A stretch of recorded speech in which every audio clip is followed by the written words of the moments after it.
This is Rob Tebbutt for Boxing Social. Delighted to be joined as always by Eddie Hearn. We're here in Glasgow at the Hydro for the World Boxing Super Series semi-final. Ed, how you doing? I'm alright. I'm here as a fan, and you collared me. I didn't think I'd do much media tonight, but for Boxing Social, it was a must. Why'd you say that? Because Boxing Social, they're coming on the blind side. IFL, watch out. You know? So, what brings you here, other than being a fan, of course? Nothing really. I did the TV deal with Calla for the show, and I'm here really more as a fan, I suppose. Went down well with the missus. I've been working every weekend for about the last 3 years. I think I dropped it yesterday. Just to let you know, I'm going up to Glasgow tomorrow night. You haven't got a show? I went, yeah, I have. She just tried to pretend that I was promoting tonight. So she's like, what's that? What's the World Boxing Super Series? I went, it's this thing that I'm doing in Glasgow. It's a big couple of world title fights. I've got to go. So I'm looking forward to it. It's nice. It's nice to come to events where you haven't got the hassle and aggravation of things going wrong or worrying about how good the fights are because you might get some stick. Just come and enjoy a really good show. Now, you're not promoting tonight, but you do have some fighters on the card. Let's start there. Martin J. Ward, successful 6-round points win. What do you make of his performance? Good. It was just really, we needed to get Wardy out. He hasn't boxed since, I think, the end of November in Italy. And, you know, we're trying to make a fight with him and Stephen Smith at the moment, which I think is a good fight for both of them. He just needed some rounds, like Swifty did last week, got 6 rounds in the bank, so did Wardy tonight. And he's ready now to be thrown in against anyone. You know, I don't feel as though a fighter should wait too long whilst they're waiting for a big fight. You know, his big fight will probably come in July. But even so, November to July might not sound like a long time to a lot of fighters who are with other promotional companies, but to me, I feel like, you know, you don't lose the momentum. He had a good win in November, so I wanted just to get him out tonight, get him some rounds, and then he's ready for any fight. You know, whether that's Stephen Smith, whether that's Ryan Garcia, you know, he's ready now to be thrown into any fight that presents itself. You also spoke to me potentially about Tevin Farmer, obviously holds the IBF super featherweight title. That realistic? Yeah, Tevin's got to fight Fremont, who was made the mandatory after Tevin took a voluntary against Jono, because those two drew for a final eliminator. So the IBF made Fremont mandatory. Tevin will deal with that in July. And then really it's up to him who he fights from there, whether that's Martin Ward, we like the Jojo Diaz fight, obviously the Gervonta Davis fight. I really like the Bachelt unification as well. So, you know, Tevin's looking to kick on, and whether that involves Martin Ward, for me, I think Wardy needs to either get himself in a mandatory position or have a big marquee win to land a fight like that. You know, I think Farmer's sort of had those defences. The John O'Carroll defence is a defence quite similar to a Martin Ward defence in terms of picking a fighter from the world rankings. And, you know, I think Wardy needs to do something spectacular now, if that's getting to a mandatory position or win a big domestic fight or something like that, to start calling those guys out. And we also just saw John Docherty, another Matchroom fighter, another sensational performance. Really has 5 knockouts in 5 fights. You refer to him off camera as an animal, which is probably about right. He's a fucking animal. And the mad thing is that he hasn't, as an amateur, he wasn't renowned as like this big puncher, and he's come into the pros and he's very, very heavy-handed. Even when Tony Sims started working with him from the amateurs, he said, this guy can really punch. But in the amateurs, he never looked like a puncher at all. 5-0 now with 5 knockouts. I think 4 first-round knockouts or something like that. He's just relentless. He just don't stop letting his hands go. Got to be a little bit careful. He loves to fight. He's going to be in a lot of entertaining fights. Now we've got to try and step him up, find someone to give him rounds, because you can't just get to 10-0, 11-0 just blowing people out in the first round. So he's a very, very exciting fighter, and you know, someone in Scotland that I think the Scottish people can get behind, because even walking around here tonight, you know, people coming up to me, oh Eddie, you're amazing, oh you're the greatest promoter in the world, when you come, not really. It's enough of what Frank Smith was saying. No, but they did say amongst the boos was, when you came back to Scotland, and Scotland's like a place like Newcastle, we don't need an excuse, we just need a reason. Same thing. But we're dying to come back to places like this, but you do need those big flagship fights. And obviously, you know, Docherty's not there yet, but I do believe he has the ability and a pedigree to get to a stage where, you know, in a year's time, he could be headlining Scotland. Zach Parker, the British champions on this card. John Docherty spoke to me about that fight. Is that a little bit too early? Yeah, it is, definitely. I mean, fighters have different ideas to the trainers and the managers, you know. Like Tony and Charlie know exactly the pace he's got to go. It's faster than most because of his amateur pedigree, but it's not moving to the likes of Zach Parker immediately. Can he beat Zach Parker? Yeah, I believe in time he can beat Zach Parker, and maybe give him a good fight now, but you wouldn't really be doing your job if you just slung someone in when they had zero experience. I mean, again, he probably boxed 6 rounds out of 5 fights or something like that. Completed rounds, I don't know. So he's got a lot of work to do. He works hard, he punches very hard, he's very aggressive, he's going to be extremely exciting, and I think in the super middleweight he's also huge, super middleweight, and I think he's going to be a real handful. Moving away to the rest of the card, start from the top. Josh Taylor versus Ivan Baranchyk, great fight. Oh yeah, again, here as a fan. I mean, I know, obviously working on the TV side, but just genuinely here as a fan. Didn't have to come tonight, wanted to come. Mainly to see that fight. I know people, the hardcore, talking about Inoue against Rodriguez, and I'm looking forward to that fight. But I'm really interested in the Taylor Baranchyk fight because it's one of those nights where you get to see how good Josh is, you know. If he's as good as I think he is and people think he is, he wins tonight. If he's not, he doesn't. And I love those kind of fights because, listen, we've seen a lot of our kids in fights like that this year, where you presume they're going to win. Jordan Gill last week, you know, you had Ted Cheeseman, you had Lewis Ritson at the back end of last year. So these guys are stepping up consistently, got some more doing it at MSG in a couple of weeks. And you're going to find out if they're good enough. And that's what I like about these kind of fights. Baranchyk is a handful, technically not as gifted as Josh Taylor, but he will stick it on him. And again, we'll find out about Josh Taylor tonight. I believe he wins. You just mentioned Inoue. Can we edit it though, if this goes out after? I don't edit interviews, Eddie. Okay, yes, I know that. Well done, that's why I like you. Inoue versus Manny Rodriguez for the Ring Magazine and IBF title. I would probably consider myself somewhat of a boxing hipster. Charming. Great fight. Great fight. Actually think Rodriguez has got a lot more chance than people give him. If Inoue doesn't get him out there early, I really think Rodriguez can win the fight. You know, I just spoke to Paul Butler about it a little while ago. Obviously, he'd done 12 rounds with Rodriguez. Very talented fighter. It's weird, you know, one's from Puerto Rico, one's from Japan, and they're fighting in Glasgow. So you don't know what you're going to get. Sometimes fighters don't travel well. Sometimes they just don't get on with Glasgow. Do you know what I mean? They might be unhappy. The week hasn't gone very well. They had this long flight and they, you know, ate on the flight, or they drank too much water on the flight, or they drank too much water when they arrived, or they couldn't train when they got here, or like anything could have happened. You don't know the ins and outs.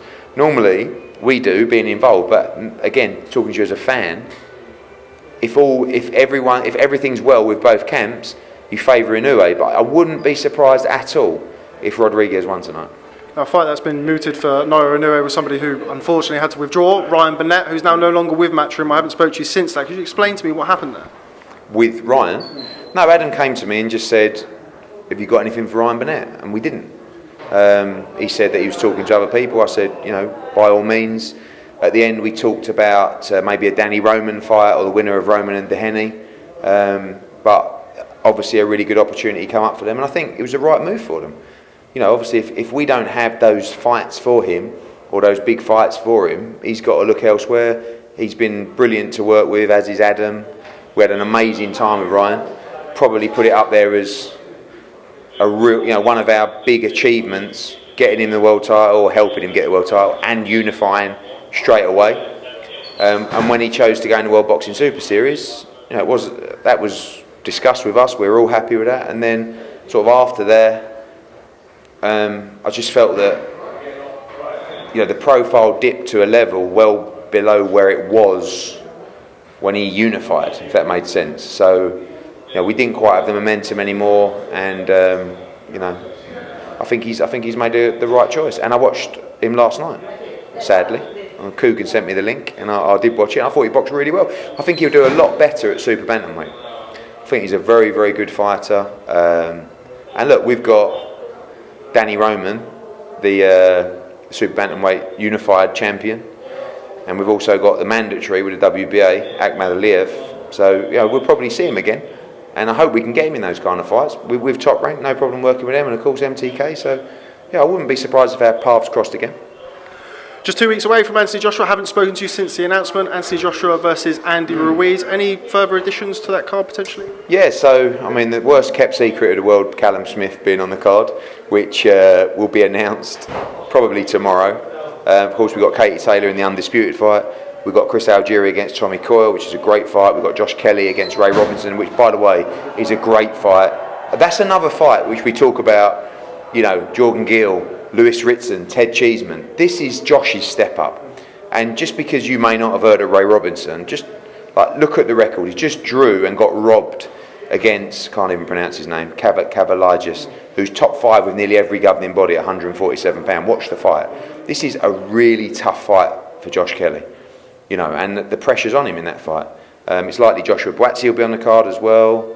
Got a couple of our American youngsters on the card as well. It's going to be a crazy night, and I'm excited. I'm a little bit nervous because it's just a new experience for AJ, you know, totally new experience. And we spoke last night like two little kids sending each other's pictures of Madison Square Garden, you know, going, mate, it's 2 weeks. He's like, I can't. I said, I never thought I'd promote a fight here. I bet you never thought you boxed there. I think people are a little bit sort of underestimating the achievement of what this means for a British fighter to go and fight headline at Madison Square Garden for the Unified Heavyweight World Championship, fill the place up. This is a major moment for his career.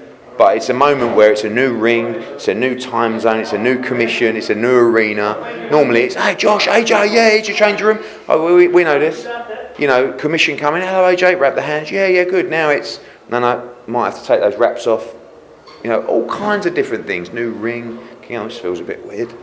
So, but that's exciting because it's a new challenge, and I want him to be changed, and I want him to be tested. And I believe, look, I'm a lot more nervous at this stage, 2 weeks out, with Andy Ruiz in the other corner than I would be for Jarrell Miller in the other corner. Because with Jarrell, I knew it would be a big physical fight, but with Andy, I know that he's just a live wire, and he's just going to go in there and let his hands go, and he's got very fast hands, and he's technically very good as well. May look like me in a pair of shorts, but he can really fight. And I do think he's a banana skin. But speaking to AJ last night, he's ready, mate. He's ready to put on a show and show the whole world why he's the number 1 heavyweight in the world. Andy Ruiz wouldn't look out of place dancing with you on a boat. No, Andy Ruiz looks like me in a pair of shorts, but fuck, he can fight. He can really fight. Actually, I was talking to Gareth Davis last night. He's just spent a couple of days with him, and he's like, fuck, this kid really thinks he can win. And that's why I chose him, because he believes he can win the fight, genuinely, and he's not deluded. He's technically very good. And he thinks, I've watched Joshua, I know how to beat him. He will go in there, he will move his head, and he will let his hands go, and he will try and knock AJ out. He won't stand off him, he won't try and box him, he won't get chinned and think, fuck this. He will be in there trying to win for every second that he is in there. Just final one, because I know Mr. Andrew McCart from IFL is waiting to speak to you. Just final word, another heavyweight is in action tonight. Deontay Wilder defends his WBC World Heavyweight title against Dominic Brazil. First and foremost, he's had some rather crass things to say in the build-up to the fight. Just wanted your opinion on it.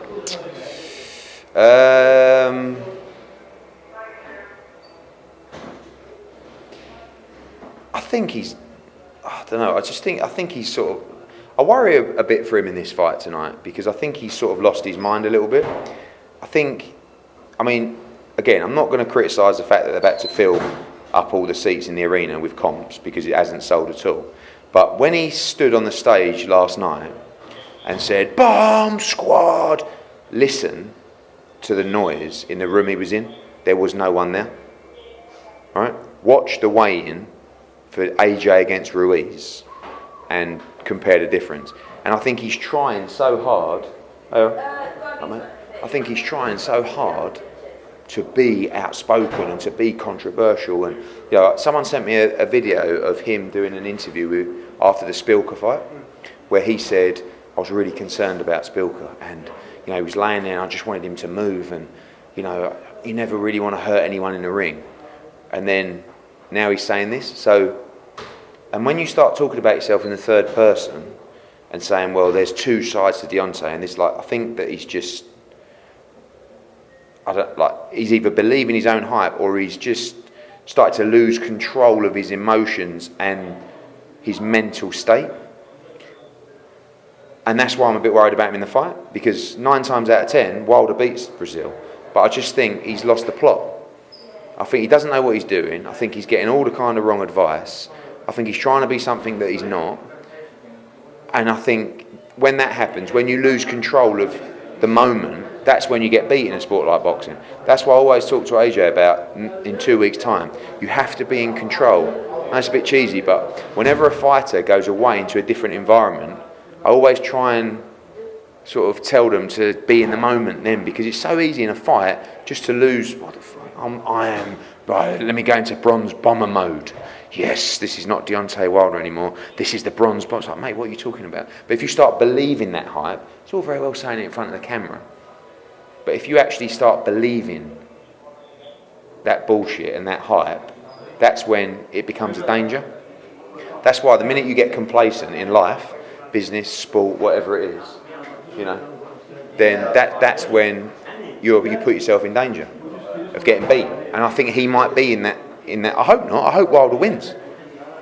But that's why I always, and same with AJ. Once AJ starts believing his own hype, I'm the best. But he's not that. He's not like that. He's very, very humble and down to earth, and that's the only way you maintain the work ethic and the mindset to keep winning. So I hope Wilder is in control of the moment, and he's not just saying this and believing it. He's just saying it and going, yeah, I've got to say this and I have to get some hype. But if he's not, he'll be in a tough fight tonight. Quotes attributed to Deontay Wilder saying that he would accept the AJ fight for $100 million. Yeah. I mean, the only good thing that's happening right now is read every post that he makes, read the responses. Finally, people are starting to understand the truth. He don't want to fight, or his team don't want to fight. First he wanted 60-40, he got it. Then he wanted 50-50. Then he wouldn't even take 50-50. Now he wants 100 million. He might as well be saying to all you people watching and all the fans around the world, I just don't want it yet. It's no disgrace. I understand he's probably making great money in fights that he's a much bigger favourite to win. But if you're a fan and you think he wants it, wake the fuck up. And now you understand there's only one heavyweight in the world that wants to fight everybody. And I do put Fury in the bracket as well. And that's AJ and Fury. I know Fury's having an easy touch, but listen, he's making a lot of money. And he has boxed Klitschko and he's boxed Wilder, so no shame in that. But, people now are starting to see the truth. And, 60, 50, 50, 100 million. I mean, it's just, you're making excuse after excuse. Let's everybody get through May the 18th and June the 1, and then we can talk. Final one, because I know I don't want to encroach on your time here as a fan. The WBC have said they're going to call an inquiry. I know the WBC are probably not on the top of your Christmas card list at the minute. Do you see anything coming of that? On Wilder's comment? With regards to Wilder's comment? It depends. I mean, I think Maurizio... by the way, I want to make this known. I really like Maurizio. I have a lot of respect for him. I think he does an amazing job with the WWE. It's a very tough job. You've got everybody asking every day for things. Can we put my guy mandatory? Can we put him final eliminator? Can we put him up the rankings? It's very hard to deal with that.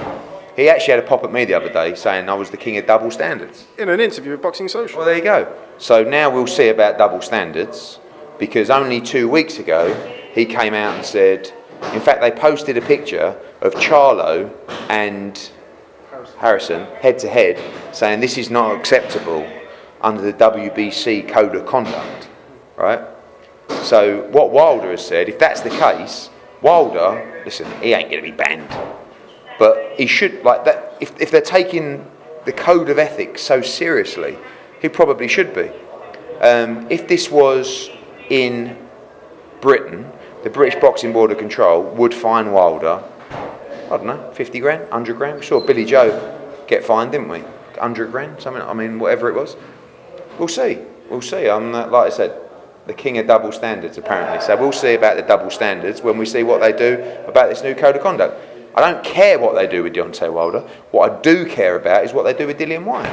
And now is the time to make Oscar Rivas fight for the interim world title, and the winner, if it's Dillian Whyte, the mandatory for Deontay Wilder. He has been number one for 560 days.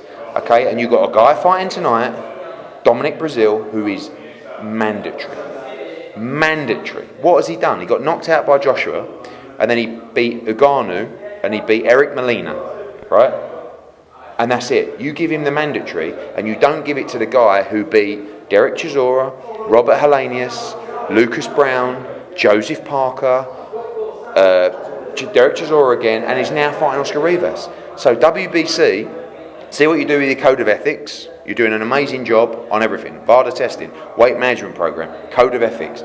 Do what is right. I'm appealing to Maurizio Sulaiman and the WBC Board of Governors to do what is right. You are boxing people. You are fair people. 560 days this man has been number one in your rankings. He's defended your silver title. He has had eliminators. He's done everything. He's turned down other offers and opportunities with other governing bodies to stay loyal to the WBC organisation. Do what is right. Make Ruiz for the interim world title, and if Dillian Whyte wins, he's mandatory. And even let Wilder have one more. Let him have the voluntary in September, October. No problem. But now it's time to do what's right. Whyte Fury unrealistic? Yeah, I mean, I know Fury came out and did his Instagram. Fury's turned down a shot at the title. He's not going to fight Dillian Whyte on 50-50, which is what the split would be. But again, he's the king of going on Instagram and everyone going, wow, now he wants to fight with it. So he's playing the game. Don't worry about Tyson Fury. We can fight him after Ruiz because we'll have to wait 6 months for Wilder. So call the Fury fight. We'll make the Fury fight after Ruiz. But just make sure that the interim world title is on the line against Ruiz. And if Dillian wins, finally, you do what is right and make him mandatory. Eddie Hearn, thanks very much for speaking to Boxing Social. Thank you.